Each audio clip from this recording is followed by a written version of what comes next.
Welcome to Born Cottage. Do you know what the inside layout of this beautiful tiny house? In this video I'll share the complete floor plan with all the sizes and details, so keep watching the video. So this is the floor plan of the house. The total area I have taken is the width is 23 feet in meter 7 meter and the length is 20 feet in meter 6 meter. In the front we have outdoor sitting area here and a sliding door. After that we'll go inside. So on the right side we have kitchen area. You can see here the kitchen cabinet with burner, sink and refrigerator arrangement. Also we have two large size window for ventilation and light purpose, and on the left side we have dining counter with two chairs, and on the left side of the house we have storage unit here.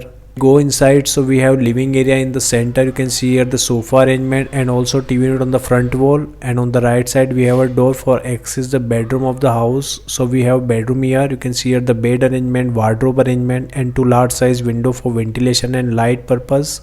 Also we have attached washroom plus water closet with this room. You can see here the water closet and the shower area, and we have ventilator for ventilation of this washroom. And if you go on the left side, so we have common use washroom plus water closet here. You can see here the wash basin, water closet and the shower area, and we have two ventilator for ventilation of this washroom. So this is the floor plan of the house you are watching on the screen. If you want your house designs, so comment below. If you like the video, keep watching the video. Stay tuned with my YouTube channel. Thanks for watching this video. Thanks.